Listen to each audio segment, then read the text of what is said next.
Assalamualaikum warahmatullahi wabarakatuh. Dengan saya Dewi Mulyani dari Prodi PGSD 1E akan melaksanakan tugas wawancara dari dosen pengampu mata kuliah Etika Profesi Pendidik. Ya, kita langsung saja bersama narasumber kita. Mohon maaf sebelumnya, dengan siapa? Perkenalkan, nama saya Berliana Friska Amelia. Di sini saya mengajar sebagai guru kelas 2. Baik, pertanyaannya, apa saja keterampilan dasar yang harus dimiliki oleh seorang calon pendidik untuk dapat mengajar dengan efektif?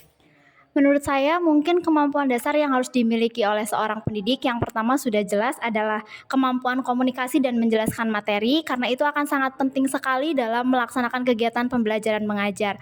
Nah, selain itu juga hal yang penting yang harus dimiliki adalah manajemen kelas, di mana guru itu harus mampu melakukan pengelolaan kelas dengan baik, mampu memiliki komunikasi dengan baik dengan peserta didik agar kegiatan pembelajaran pun dapat berjalan dengan lancar, dengan nyaman, sehingga apabila pembelajarannya dapat berjalan dengan lancar, maka otomatis peserta didik mampu menerima materi yang disampaikan oleh guru, sehingga guru dapat mengarahkan potensi yang dimiliki oleh peserta didik tersebut. Terus pertanyaan selanjutnya, menurut Anda bagaimana jika ada rekan sejawat yang memiliki sifat egois, merasa selalu paling benar, dan tidak mau berbagi ilmu dengan sesama rekan guru? Sikap dan langkah bijak apa yang bisa Anda ambil? Mungkin kalau bagi saya pribadi, saya akan lebih membatasi diri untuk tidak terlalu dekat dengan rekan tersebut. Terus juga selain itu saya akan berusaha tetap profesional dalam melaksanakan pekerjaan di tempat kerja, meskipun mungkin ada beberapa hal yang kurang menyenangkan bagi saya, tapi saya akan tetap bersifat profesional. Serta selain itu mungkin apabila ada pekerjaan yang memang harus saya selesaikan, maka daripada saya menunggu orang lain untuk membantu, maka saya akan berusaha untuk menyelesaikannya sendiri, seperti itu. Terima kasih. Baik, kita ke narasumber selanjutnya. Mohon maaf, dengan Bapak siapa? Ono Cahyono, guru kelas 1. Guru kelas 1. Baik. Boleh diceritakan bagaimana biasanya tahapan Bapak dalam menyusun terkait alat bantu ajar, media apa yang paling sering Bapak gunakan? Alat bantu ajar ya, tahapannya yang jelas kita buka kembali. Kalau dulu namanya RPP ya. Kalau sekarang itu modul ajar, kita buka kembali setiap bab materinya, baru nanti dari situ kita tahu, oh ini materi ini bahan bahan prakteknya atau alat peraganya apa, baru kita susun. Misalnya untuk matematik, karena saya kelas 1 ya, bangun sederhana misalnya lingkaran, kita buat lingkaran aja alat peraganya, ada kertas asturo, origami, banyak lah kita pakai peraga seperti itu. Nah, kalau memungkinkan kita bisa online, media digital ya kita pakai proyektor, ada biasa kita pakai, atau mungkin itu yang TV besar kita bisa dipakai. Itu aja, mungkin yang lainnya. Oke. Apakah Bapak lebih nyaman menggunakan media berbasis digital atau online, atau alat peraga fisik offline? Kita padukan dua-duanya ya. Kalau memungkinkan kita digital, kita pakai. Kalau di anak-anak sih lebih suka digital sebenarnya, karena lengkap sih, ada audio visualnya ada. Beda sama kita alat peraga sendiri, anak cenderung kurang menikmati ya. Aktif sih aktif, cuman media komunikasinya kurang 100% gitu. Kayaknya seperti itu. Sudah cukup? Cukup? Terima kasih. Ya. Baik, kita ke narasumber selanjutnya. Mohon maaf sebelumnya, dengan Bapak siapa saya berbicara? Dengan Bapak Mukti Lukman Aji. Baik, mohon maaf sebelumnya izin bertanya mengenai penggunaan teknologi, apakah Bapak juga memanfaatkan media digital atau media sosial sebagai sarana pendukung pembelajaran? Ya, tentunya saya sebagai guru di era sekarang pasti memanfaatkan yaitu penggunaan teknologi.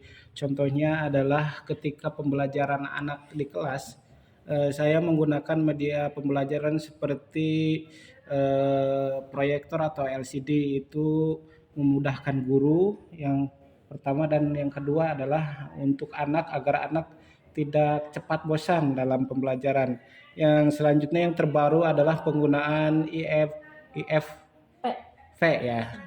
Itu sangat membantu. Kemudian untuk sosial media juga penting karena itu dimanfaatkan untuk sarana komunikasi dengan wali murid. Ya, itu mungkin yang dijelaskan cuma itu. Baik, selanjutnya dalam mengukur progres siswa, bagaimana cara Bapak menyusun instrumen asesmen baik untuk melihat kesiapan awal siswa maupun untuk evaluasi di akhir materi? Baik, untuk asesmen di awal itu biasanya saya menggunakan asesmen sumatif ya. Digunakan ketika awal pembelajaran seperti mengaitkan pembelajaran atau persepsi, juga tentang pertanyaan pematik bagaimana kita mengetahui kesiapan belajar anak. Kemudian untuk asesmen di akhir biasanya saya menggunakan asesmen formatif. Itu bisa berupa diskusi kelompok ataupun beberapa soal pilihan ganda untuk mengetahui sejauh mana anak bisa mengetahui pembelajaran yang telah dia pelajari. Terima kasih. Sudah cukup? Cukup. Baik, terima kasih kepada Pak Mukti. Ya. Baik, kita ke narasumber selanjutnya. Mohon maaf sebelumnya, dengan Bapak siapa? Bapak Atang Sutisna, Guru kelas? guru kelas 6. Oke, kelas 6. Pertanyaannya, sebagai guru kelas, Bapak mengajar hampir semua mata pelajaran. Manakah materi yang paling favorit atau kekuatan Bapak, dan materi mana yang menurut Bapak paling menantang untuk diajarkan? Sebetulnya kalau kita sebagai guru kelas itu kan semua materi harus kita kuasai ya. Tapi kita kan mempunyai kemampuan yang istilahnya yang sangat kita kuasai. Terutama materi yang saya kuasai itu adalah pelajaran matematika. Karena dari dulu itu matematika bagi saya itu favorit. Kemudian materi yang menantang yang bisa jadi karena kompleksitas materi, keragaman tingkat pemahaman siswa atau keterbatasan sumber dayanya gitu. Kemudian cara menghadapinya, kalau saya sih ya biasanya untuk materi yang menantang bagi saya biasanya persiapan terlebih dahulu dengan mempersiapkan modul ajar dan model atau metode pembelajaran yang sesuai dengan materi yang saya rasa menantang tersebut. Seperti itu. Selanjutnya, anak-anak SD sangat membutuhkan figur yang dekat dengan mereka. Bagaimana cara Bapak membangun ikatan emosional dan memahami karakter tiap anak, namun tetap menjaga batasan profesional sebagai pendidik? Iya. Sebetulnya satu saja kuncinya bagi saya untuk menghadapi atau untuk meningkatkan kedekatan kita terhadap anak didik kita, yaitu membangun kedekatan yang hangat namun tetap terstruktur. Nah, contohnya membangun ikatan emosional, memberikan perhatian yang tulus kepada siswa dan mendengarkan curhatan-curhatan siswa atau keluhan-keluhan siswa yang mereka istilahnya menjadi masalah bagi siswa kita. Kemudian yang kedua, memahami karakter setiap siswa kan beda-beda ya. Jadi kita butuh observasi terlebih dahulu, kemudian kita komunikasikan terhadap siswa-siswanya dan mengetahui apa sih kebutuhan mereka gitu. Nah, kemudian untuk menjaga tetap kita sebagai guru profesional, yaitu secara konsisten kita tetap menghindari favoritisme atau kita menghindari supaya siswa itu tidak terlalu nyaman dengan kita. Akhirnya istilahnya kalau secara itunya kebablasan, sehingga tujuan-tujuan yang awalnya berhubungan dengan pendidikan itu mengarah ke bidang yang lain. Nah, itu tetap saya jaga seperti itu. Cukup? Oke. Baik, terima kasih. Baik, kita ke narasumber selanjutnya. Mohon maaf sebelumnya, dengan Ibu siapa? Perkenalkan, nama saya Asmiati, saya mengajar di SD Negeri Sadabumi 03 kelas 3. Kelas 3. Iya. Baik Bu As, izin bertanya. Seandainya Ibu mendapati situasi di mana ada rekan sejawat yang mencoba membantu jawaban murid saat ujian demi nilai sekolah, bagaimana sikap dan langkah bijak yang akan Ibu ambil? Ya, sikap yang akan saya lakukan yaitu yang pertama itu menegur rekan sejawat yang melakukan tindakan curang seperti itu dan berdiskusi bahwa perilaku tersebut itu adalah perilaku yang melanggar kode etik guru, seperti itu. Baik, selanjutnya, jika Anda memiliki perbedaan pendapat yang tajam dengan rekan guru mengenai kebijakan sekolah, bagaimana Anda menyelesaikan tanpa mengganggu keharmonisan lingkungan kerja? Ya, saya akan melakukan diskusi secara pribadi dengan rekan sejawat tersebut dan mencari solusi bersama agar mendapatkan tujuan yang sama demi terjaganya tujuan dan misi-misi sekolah itu. Iya, sudah. Baik, terima kasih. Baik, kita ke narasumber berikutnya. Mohon maaf sebelumnya, dengan Ibu siapa? Perkenalkan, nama saya Oktavia Ekawati, saya dari SDN Sadabumi 03 Majenang. Guru kelas berapa? Guru kelas 5. Baik Bu Eka, saya akan bertanya, dalam membuat media ajar, apakah Ibu lebih sering membuat sendiri, memodifikasi yang sudah ada, atau berkolaborasi dengan rekan sejawat? Biasanya dalam membuat media ajar, saya biasanya memodifikasi yang sudah ada. Tetapi selain memodifikasi, saya juga biasa berkolaborasi dengan rekan sejawat yang lain, biar ada masukan gitu ya, kira-kira yang menarik, buat menarik anak itu yang seperti apa. Jadi kita juga butuh masukan dari teman sejawat, seperti itu. Baik. Ceritakan situasi saat Anda melihat seorang siswa melakukan pelanggaran disiplin. Bagaimana cara Anda mendisiplinkan mereka dengan tetap menjaga harkat dan martabat siswa tersebut?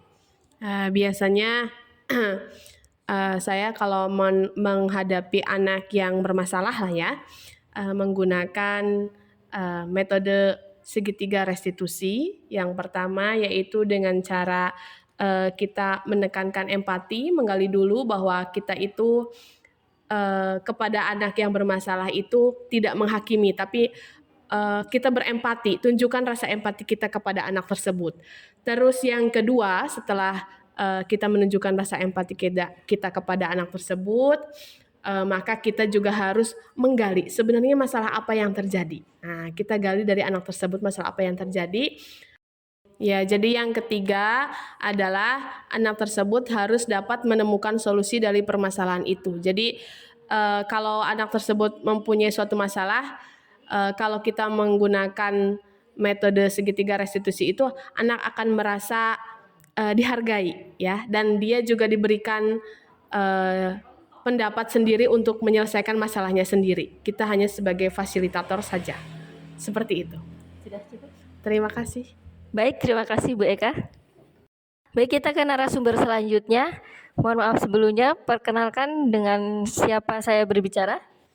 Perkenalkan, nama saya Dede Maria Susanti, saya guru mapel agama Islam di SD Negeri Sadabumi 03. Mohon maaf sebelumnya, izin bertanya, bagaimana guru dapat menjadi teladan bagi siswanya?